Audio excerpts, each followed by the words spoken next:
This is Shannon Foster Boline. And this is Caitlyn Blum. And we are Fostering Blooms. Today, we are here with a juicy one I think you are going to love, which is lazy gardener plants. The top 10 plants for lazy gardeners, because we definitely like to be lazy wherever we can. We have enough to do. The list is never ending. All you have to say is toddler, and anybody who's ever even taken care of a child will understand why you would want to be lazy. I need some ease in the garden. Where can we find it? So this is what this list is going to do. And we've grown these plants. These are tried and true. We're not just making it up. I mean, honestly, there's more than 10. She's been having to restrain me. Yeah, you think you're going to get bonus, and maybe you will. I am. I'm going to pop it in there.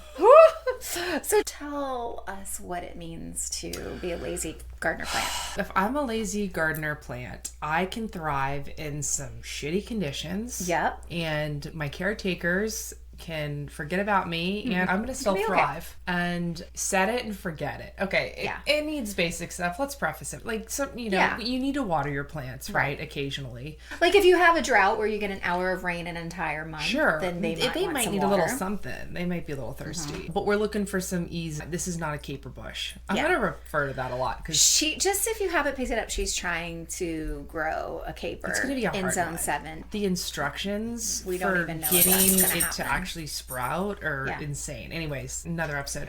And my other dog has busted into the podcast room, and he's going to be really disruptive.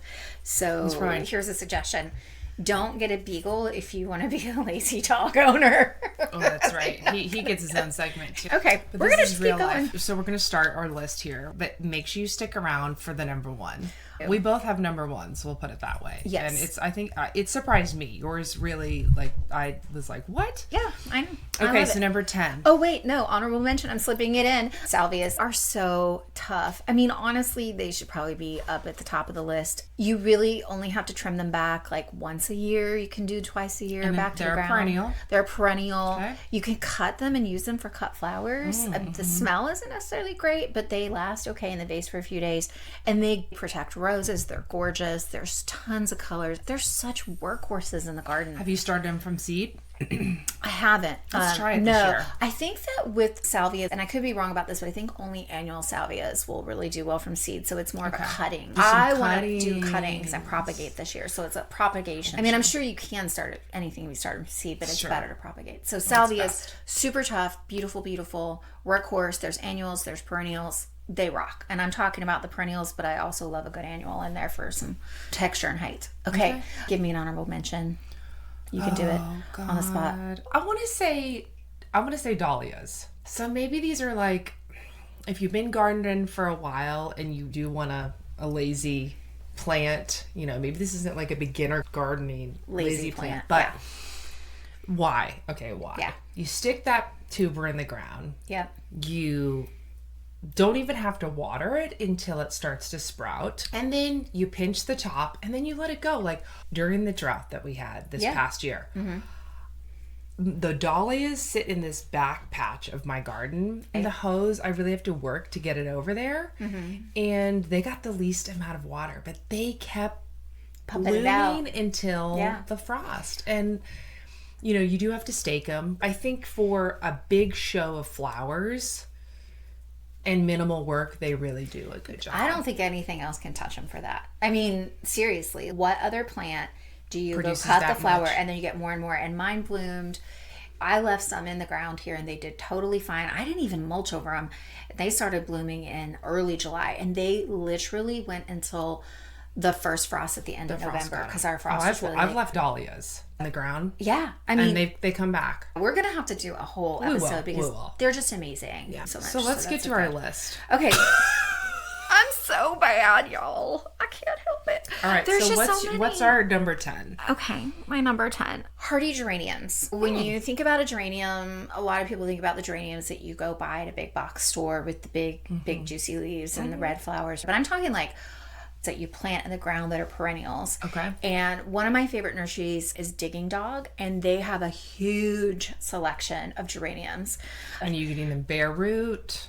You can get them bare root. There's other places. A lot of bulb sellers will sell certain types of them. Okay. You can buy them at local nurseries, but Digging Dogs sells them in, I think it's probably a 3-inch pot. Okay.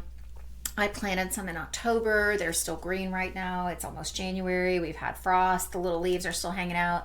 Bacova is one of my favorites. It's a light white with a little tiny pink stripe in it. And she doesn't get super tall, but there's different sizes you can get. Some of them will get like even 2 feet high, others tiny. Some of them are good for rock gardens. They take sun, they take part shade. There's a lot of variation in color. And there's a lot of hardiness, and they're very easy once you get them in. I don't even really cut them back. You can, but I don't really. Will they do better if you gave them a prune? Well, I mean, really just deadhead it. That's it. There's not a lot. I mean, just deadhead it at the end of the season and let it go.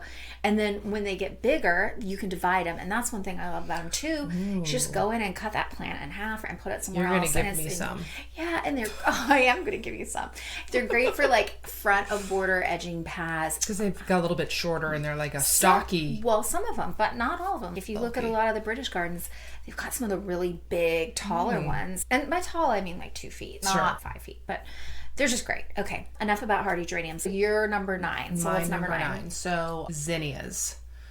And I say Zinnias. I don't know why. Mine kind of like come with a caveat. They are lazy, but you know, they need a little something. Okay.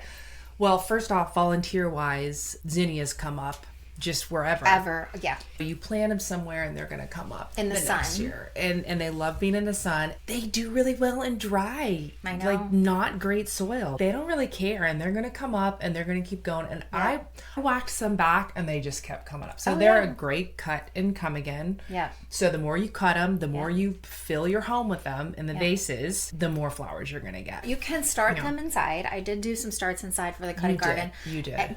But it's the first time I've ever done that. And the only reason I did it was because it was floret seed and it was super precious. And I was like, I really want a high success rate.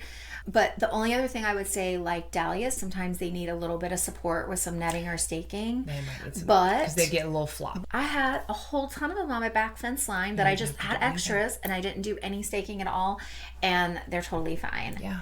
And then you can get seeds off of them and start the process again. Don't even start me on the seed collection, because Zinnias are banging. Really, the only thing you have to do is either buy a seed start that you got somewhere, or throw it on the ground to start it. Doesn't have to be great soil. Help it get germinated. It grows. You cut it. You bring it inside, and you look like a florist. And you're like, and these are not that hard. Goddess. Yeah. Okay. All right. So number 8. Yew. So densiformis or Hicks yew are the most popular yew plants in the U.S. Densiformis gets wider, so it's really good for like a shrub that'll get to about 6 feet roughly. And Hicks yew is more columnar. So if you want like a taller, high hedge, which is what I'm doing by the potager. And is this an evergreen? It's evergreen. You get a gold star for ease. And it makes little red berries that the birds can eat. So you get bird food. Another gold star. I know. You get evergreen. You get ease. Once you get a yew plant situated, it does like to sit a little higher in the ground. Does hate wet roots. Like it can't stand soggy wet roots. So if you are going to garden in clay soil like we have, make sure it's amended. Doesn't need necessarily a lot of rich soil, but it just needs to drain really well. It can handle quite a bit of dryness, way better than it can handle wet. Once you get it established though, I mean, there are yew trees that are 100 years old or more. I mean, it's crazy how yew is just hardy. It can handle shade, it can handle sun, it can handle part sun. In terms of exposure, the only reason that it's lower on the list is because you do need to give it a good trim once in a while to keep its shape, you know? I mean, or you could let it go if that's your look. If that's your look, you can let it go. But you can cloud prune it. There's just so many cool things you can do. Like you can do topiary. You just got a new yew. Yeah, well, it's going to be a whole hedge of yew, hopefully. Where do we get these bad boys? You can get them at most nurseries. I encourage people to shop local. Not to say I haven't bought some things from big box stores, but local is usually locally grown as well, or they're going to inspect the plants a little better when they come in. They tend to have cool shit that you can't get at Home Depot. Absolutely. I use Site One a lot for a lot of these things, and they're national. They work with local growers in different areas. Also, you are hardy down to like, oh my gosh, don't quote me on this, so definitely double check me, but I think zone 3 or 4. Like, they are really cold hardy. Nice. We're going to do a whole episode on shrubs too. All right. Okay, number 7. Ooh, okay, hydrangeas. I thought I killed some hydrangeas. I had them in a pot and I didn't plant it. Like, you know how you get plants and you're like, I will plant this. Right. And then it sits there for 2 years. I have a whole staging area for that. Oh, yeah. And they've been there for some time. Staging area of your plants. They're just waiting in line. They're next up on deck to go into the ground somewhere. Right. So I had a hydrangea. Actually, I had 2. And the goats ate one of them down. I was like, well, this sucker's lost. Put her in the back behind this shed. And then I looked there next spring and she's blooming. I mean, if that's not hardy, right? And, you know, like, what is? I don't know what is. Now, they do need to be pruned. I pruned mine a tiny bit.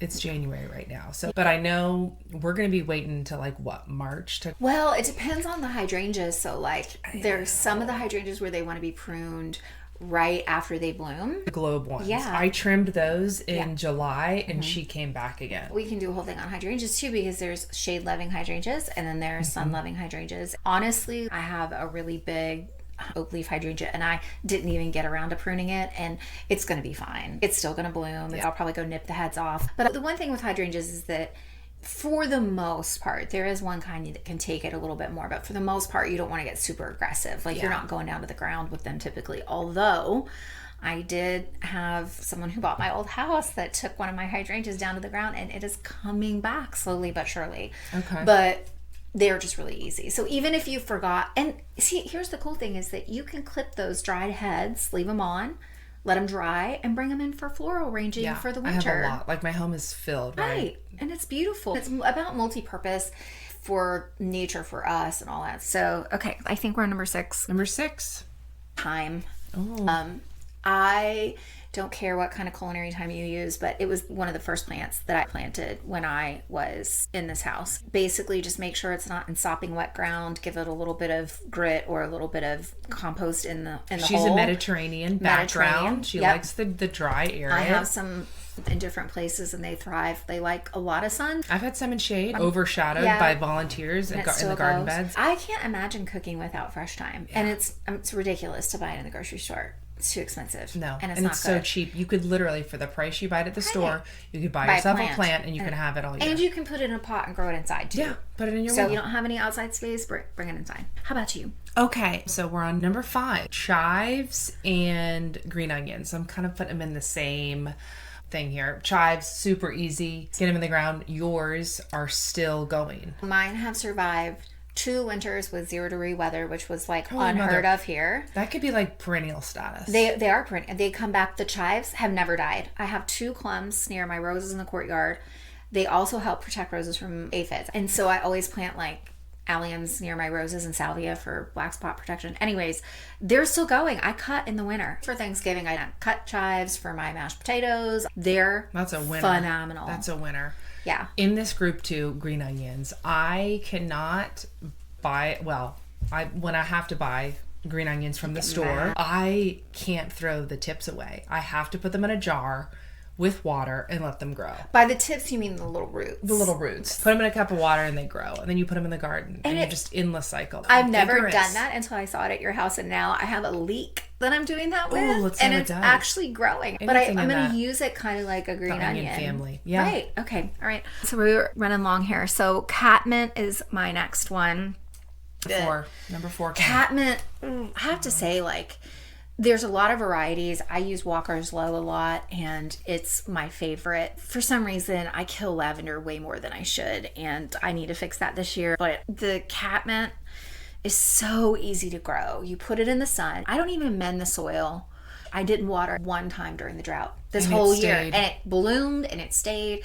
Now, obviously, if you're nicer to it, you'll get more out of it. It's so beautiful. It looks, I have like almost like a field of it. It looks like lavender. I don't think you should have a garden without catmint. Now, when I think of catmint, I think mint and mint spreads. Is catmint the same? Does it stay where it is? It stays where it is. It will get like, it'll clump up.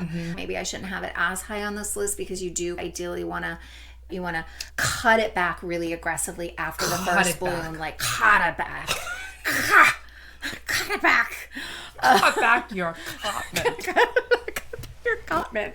Get it down, y'all. You gotta cut it. To the ground. Pretty much. You cut not maybe an inch, but like a couple inches off the base of the plant. Really, really aggressively. Wait, to the point where you're like, no, after the first bloom. So usually it goes again. Like probably midsummer. Does it go again? It goes again. And then you get another big...